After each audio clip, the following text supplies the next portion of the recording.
Hi, it's JJ DiGeronimo, the president of Tech Savvy Women, and I am so thrilled to be with Sarah Wetzel today from Engage BDR. I came across Sarah a couple weeks ago. She published a fantastic article about women techies, how to hire and nurture them in an environment. But before we get started, Sarah, tell us a little bit about your career. Hi, JJ.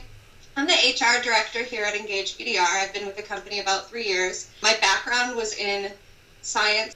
Biology was my undergrad, and then I was working in the pharmaceutical field. And then I joined Engage BDR, which was my first introduction into true tech.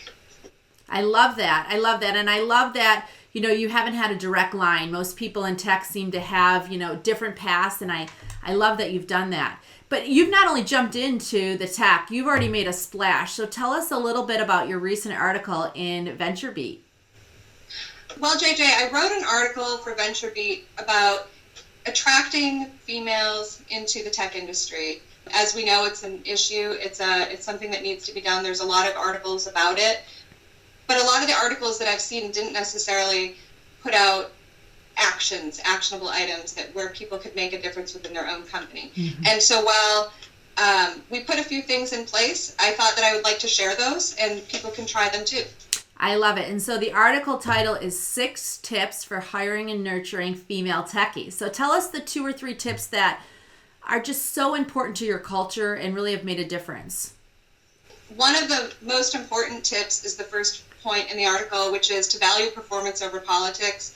A lot of the small startup tech companies are built amongst friends. And so there's always this really great social camaraderie amongst the employees.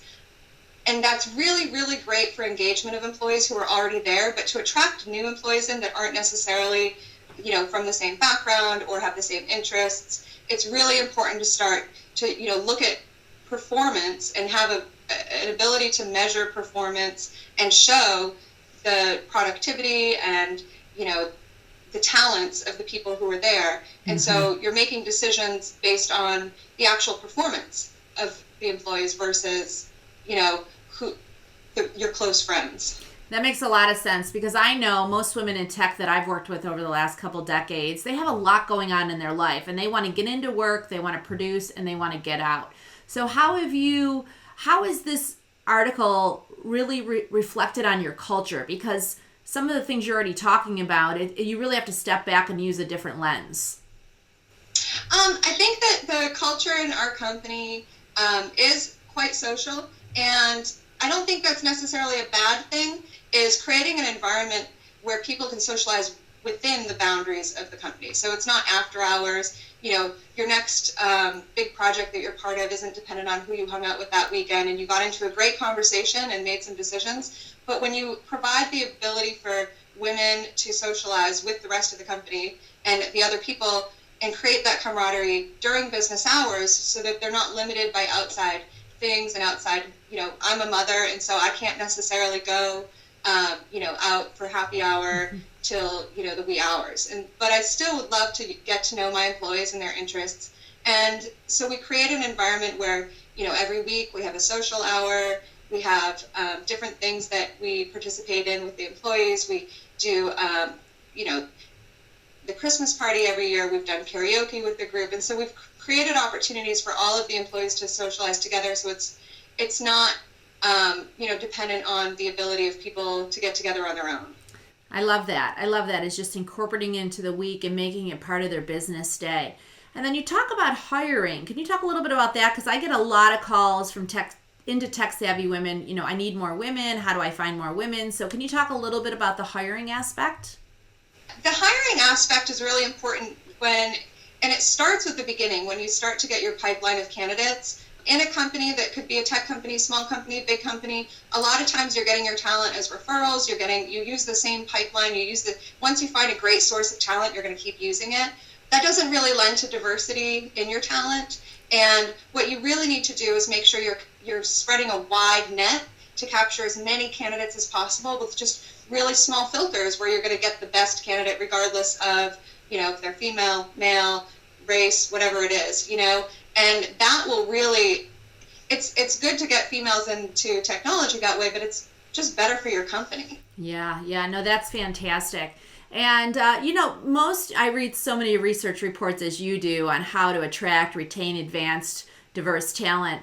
One of the things that I came across many times in my research is that people leave managers, not companies. So with this article that you've written, have you seen it maybe transform the way some of the managers manage diverse talent in your organization? We brought in an executive coach a couple years ago, and by making sure that all of our managers have access to the executive coach and get that ongoing training and management feedback, it's really given our managers the ability to manage based off of, true measurable things that make impact on the company. Also, when we have the opportunities for industry involvement, we encourage our managers and our female managers to participate in that, because when your first initiative is to create more female talent within your organization and female leadership, sometimes those role models don't exist within your company. And so you need to encourage your employees and your managers and your rising stars to seek mentorship outside of the company. We've brought in great female consultants that have been able to mentor our employees. We've brought in great male consultants as well. But providing that access to our managers to really get strong leadership training is key, because that's where they're going to learn the basics. Because especially in the technology industry, somebody who's really great at technology or coding, or even when I was in the science industry, it doesn't necessarily mean they're great at managing people. And so giving them the tools to do that through participation in industry events, going to conferences, training and development, and executive coaching, they can pull on those tools, and they'll be readily available for them, the right tools, versus trying to make it up.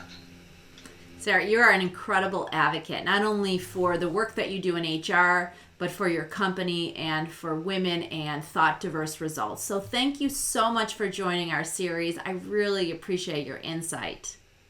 Thank you so much, JJ.